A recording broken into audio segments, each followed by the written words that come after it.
Merhaba Yeşil Yolculuk ailesi. Bugün, mutfaklarımızın vazgeçilmezi, Akdeniz diyetinin tacı olan zeytinyağını en bilimsel yönüyle ele alıyoruz.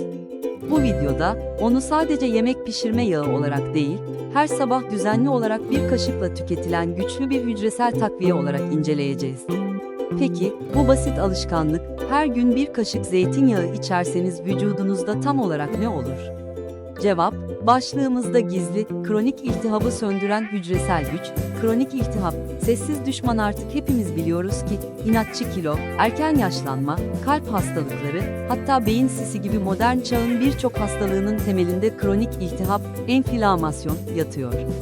Bu, akut bir yara iyileşmesi gibi faydalı bir iltihap değil, düşük seviyede, sürekli devam eden ve vücudunuzun temel sistemlerini yavaşça aşındıran bir ateştir. Bu iltihap, hücre zarınızı bozar, DNA'nıza zarar verir ve vücudunuzu sürekli bir stres ve savaş durumunda tutar. Zeytinyağı, neden farklı? Zeytinyağını diğer yağlardan ayıran, yüksek miktardaki tekli doymamış yağ asitleri, özellikle oleik asit ve benzersiz polifenol bileşikleridir. Bu polifenoller, zeytinyağının adeta biyolojik imzasıdır. İşte tam burada, en güçlü iltihap söndürücü sırrı keşfettiğimiz nokta geliyor. Olyokantal. Olyokantalın keşfi ve mucizesi bilim insanları yıllar önce, ekstra virjin zeytinyağı, EVO, tüketen toplulukların neden kalp hastalıkları oranının düşük olduğunu araştırırken, inanılmaz bir molekül keşfettiler. Olyokantal. Olyokantal, dilinizin arkasında hissettiğiniz, o boğazı yakma hissinden sorumlu bileşiktir. Zeytinyağının kalitesini gösteren acılıktır. Peki, olyokantalı bu kadar özel yapan ne?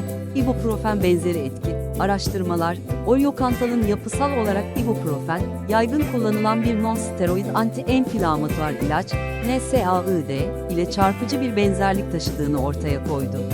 Tıpkı ibuprofen gibi, olyokantalda vücuttaki iltihap sürecini tetikleyen ana enzimleri, yani COX1 ve COX2 enzimlerini bloke etme yeteneğine sahiptir. Hücresel güç, her gün bir kaşık iyi kalite zeytinyağı içtiğinizde, vücudunuza düzenli olarak düşük dozda doğal bir anti-inflamatuar bileşik sağlamış olursunuz.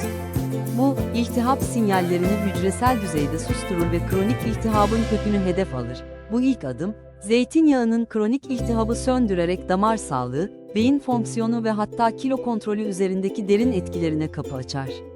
Ancak bu faydaları sağlamak için, zeytinyağının kalitesi ve türü hayati önem taşır. Bir sonraki bölümde, zeytinyağının damarları temizleyen ve hücre zarlarını onaran etkisine odaklanacağız ve ekstra virjin kelimesinin neden bu kadar önemli olduğunu açıklayacağız. İlk bölümde, zeytinyağının içindeki olyokantal mucizesiyle kronik iltihabın anahtarı olan COX enzimlerini nasıl bloke ettiğini gördük. Ancak bu hücresel gücü elde etmenin tek bir yolu var, kalite. Piyasada gördüğünüz her zeytinyağı aynı faydayı sağlamaz. Sır 1, ekstra virjin olmanın önemi. Eğer bir kaşık zeytinyağı içme alışkanlığınız olacaksa, bu yağın mutlaka ekstra virjin zeytinyağı, EVO, olması gerekir. Neden mi? Mekanik sıkım, EVO, kimyasal işlemler veya yüksek ısı kullanılmadan, sadece mekanik yöntemlerle sıkılır. Bu, iltihap söndürücü gücü taşıyan polifenollerin ve olyokantalın maksimum düzeyde korunmasını sağlar. Düşük asitlik, EVO'nun serbest yağ asitliği oranı çok düşüktür. Bu, yağın oksidasyon ve bozulmaya karşı daha dirençli olduğu anlamına gelir. Rafine edilmiş, hafif veya Riviera tipi zeytinyağları, bu değerli polifenollerin büyük çoğunluğunu üretim sırasında kaybederler. Kural, kronik iltihabı söndüren hücresel gücü arıyorsanız, yalnızca soğuk sıkım, gerçek ekstra virjin zeytinyağı kullanmalısınız. Sır 2, damarları temizleme mekanizması ve endotel fonksiyonu. Zeytinyağının belki de en çok bilinen faydası, kalp sağlığı üzerindeki etkisidir. Bu etki, doğrudan iltihap üzerindeki kontrolüyle ilişkilidir. Her gün bir kaşık EVO içtiğinizde, vücudunuzun en önemli iç astarını onarırsınız. Endotel. Endotel nedir? Endotel, damarlarımızın iç yüzeyini kaplayan tek katmanlı hücre tabakasıdır. Kronik iltihap, endotele zarar vererek damarların sertleşmesine ve plak oluşumuna zemin hazırlar. Nitrik oksit artışı, EVO'daki bileşenler, endotelin temel fonksiyonu olan nitrik oksit, numara, üretimini artırır.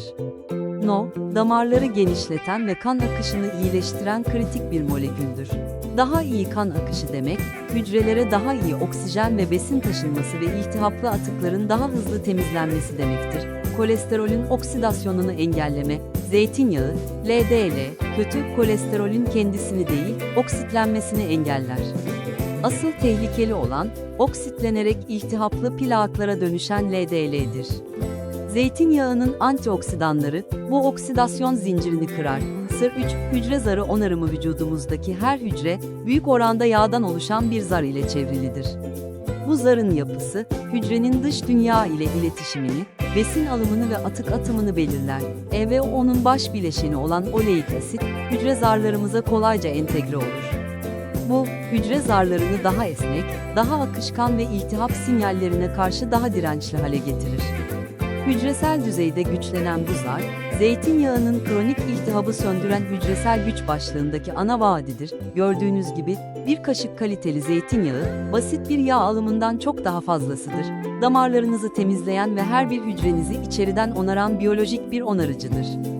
Bir sonraki ve son bölümde, bu alışkanlığın beyin sağlığı, sindirim sistemi ve enflamasyonun azaltılmasıyla dolaylı olarak gelen kilo kontrolü üzerindeki etkilerini inceleyeceğiz ve bu rutini günlük hayatınıza nasıl entegre edeceğinizi konuşacağız. İlk 2 bölümde, Olyokantal mucizesiyle kronik iltihabı nasıl söndürdüğümüzü, doğru kalite zeytinyağının endotel tabakasını onararak damarları nasıl temizlediğini detaylıca inceledik. Şimdi, bu temel faydaların günlük yaşam kalitenize nasıl yansıdığına bakalım.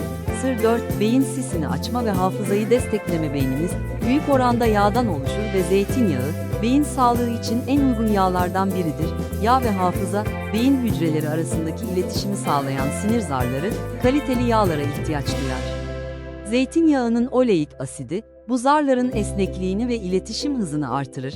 Beta-amiloid temizliği, çalışmalar, zeytinyağındaki polifenollerin, Alzheimer gibi nörodejeneratif hastalıklarla ilişkilendirilen beta-amiloid plaklarının temizlenmesine yardımcı olabileceğini gösteriyor. Kronik iltihap, beyni sisli hale getirir, zeytinyağı ise bu iltihabı söndürerek beyin sisini azaltır ve odaklanma yeteneğinizi geliştirir. Her gün bir kaşık zeytinyağı, zihinsel performansınız için uzun vadeli bir yatırımdır. Sır 5. Sindirim kolaylığı ve safra akışını destekleme. Her sabah aç karnına bir kaşık zeytinyağı içme alışkanlığının pratik sindirim faydaları da vardır. Safra akışı, zeytinyağı, vücudun sindirim sıvısı olan safranın salınımını uyarır. Safra, yağların sindirimi ve yağda çözünen vitaminlerin A, D, I, K emilimi için hayati öneme sahiptir. Kabızlığa karşı doğal çözüm, safra akışının uyarılması ve zeytinyağının hafif müsil etkisi, bağırsak hareketlerini düzenleyerek kabızlık sorununu doğal yollardan çözmeye yardımcı olabilir. Kilo kontrolü, dolaylı fayda. Zeytinyağı doğrudan bir kilo verme takviyesi değildir. Ancak kronik iltihabı söndürerek ve insülin hassasiyetini iyileştirerek kilo kontrolünü dolaylı olarak destekler. Vücudunuz iltihaplı değilse, hormonal sinyallere daha iyi yanıt verir ve inatçı yağ depolarını çözmek için daha verimli çalışır. Nihai özet ve kapanış çağrısı. Özetle, her gün bir kaşık gerçek ekstra virgin zeytinyağı içtiğinizde, vücudunuzda gerçekleşen 5 temel değişim şunlardır. Hücresel güç, olyokantal ile COX enzimlerini baskılayarak kronik iltihap söner. Damar temizliği, endotel onarılır ve nitrik oksit artışı ile damarlar genişler. Kan akışı iyileşir. Hücre zarı onarımı, oleik asit, hücre zarlarını güçlendirerek dış etkenlere karşı koruma sağlar. Zihinsel açıklık, beyin sisi azalır, hafıza desteklenir, sindirim verimi, safra akışı uyarılır, sindirim kolaylaşır. Önceki bölümlerde zeytinyağının mucizevi bileşeni olyokantal sayesinde kronik iltihabı nasıl söndürdüğünü, damarlarımızı nasıl onardığını ve beyin sisini nasıl dağıttığını detaylıca konuştuk. Ancak bir kaşık zeytinyağının gücü, modern çağın en yaygın hastalıklar kompleksi olan metabolik sendrom ile mücadelede de kilit rol oynuyor. Sır 6. Metabolik sendromun beşlisi ve zeytinyağının rolü. Metabolik sendrom, 5 ana risk faktörünün yüksek kan basıncı, yüksek kan şekeri, bel çevresi yağlanması, yüksek trigliserit ve düşük HDL bir arada bulunmasıdır. Zeytinyağı, bu beşlinin 3 ana faktörünü doğrudan etkiler. Kan şekeri kontrolü, zeytinyağının ana bileşeni olan oleik asit, hücre zarlarının esnekliğini artırarak insülin direncini düşürmeye yardımcı olur. Araştırmalar, Akdeniz diyetinin zengin zeytinyağı içeriği sayesinde yemek sonrası kan şekeri yükselişlerinin daha stabil seyrettiğini göstermektedir. Stabil kan şekeri, daha az yağ depolama sinyali demektir.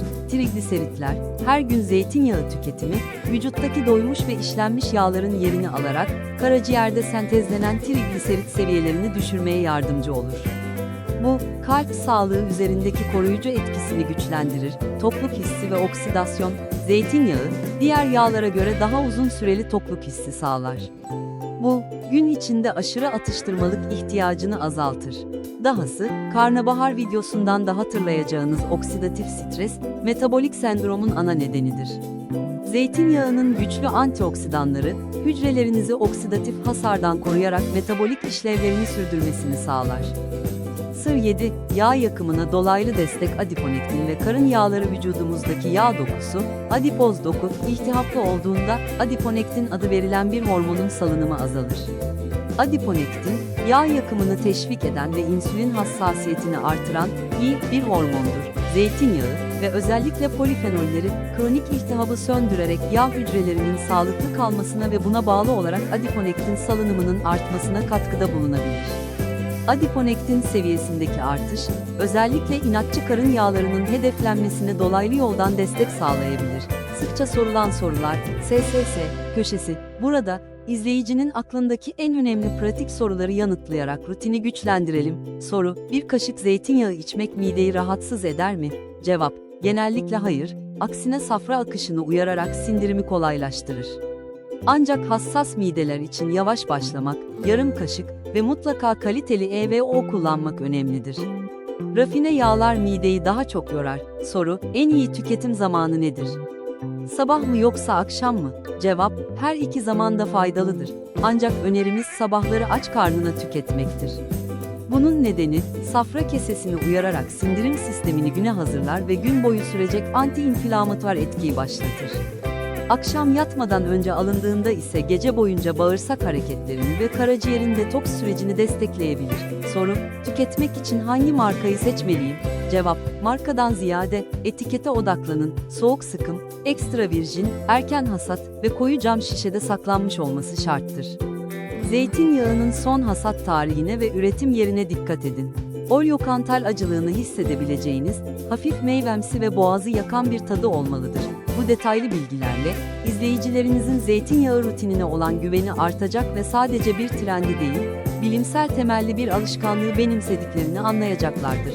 Değerli Yeşil Yolculuk takipçileri, bu noktaya kadar zeytinyağının sadece bir mutfak malzemesi olmadığını, düzenli ve doğru kullanıldığında vücudumuzun kronik iltihabı söndüren, damarları temizleyen ve metabolizmayı dengeleyen hücresel gücü olduğunu bilimsel kanıtlarla gördük. Şimdi, bu alışkanlığın uzun vadede sağlığımıza ve yaşam süremize olan etkisine, yani uzun ömür sırrına odaklanalım.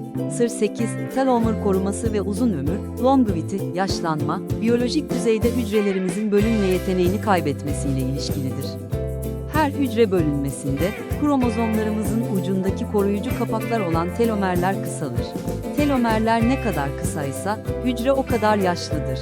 Kronik iltihap ve oksidatif stres, telomerlerin hızla kısalmasının iki ana nedenidir.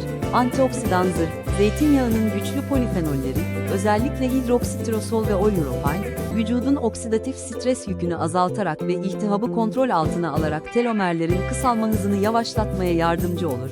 DNA onarımı, araştırmalar, zeytinyağı açısından zengin diyetlerin, DNA hasarını onarma yeteneğini desteklediğini göstermektedir.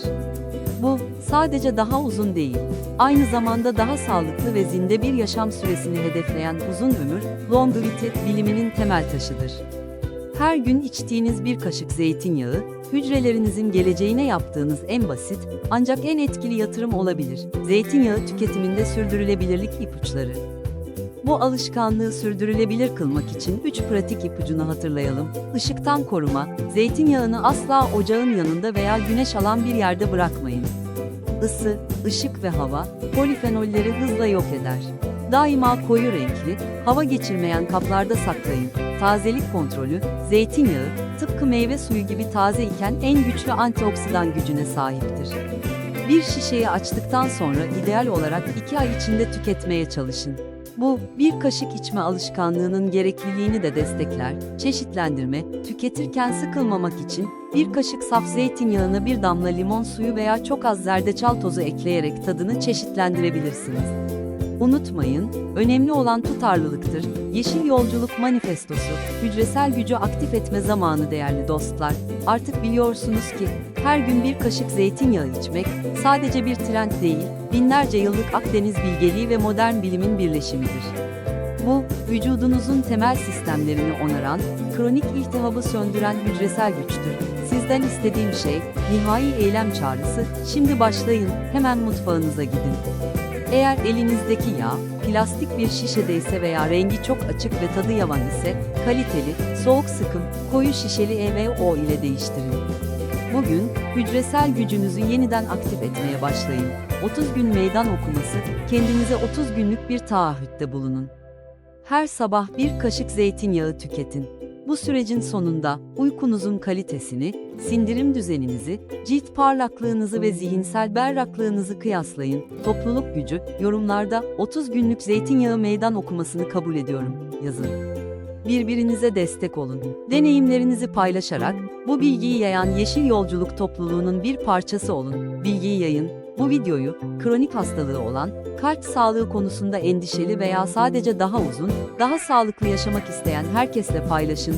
Unutmayın, sağlık bir varış noktası değil, her gün attığımız küçük ama tutarlı adımların toplamıdır. Kronik iltihabı söndüren hücresel gücü elinize aldınız. Şimdi bu gücü kullanma zamanı. Beni izlediğiniz ve Yeşil Yolculuk'a abone olduğunuz için teşekkür ederim. Bir sonraki kritik sağlık sırrında görüşmek üzere, hücrelerinize iyi bakın ve zinde kalın.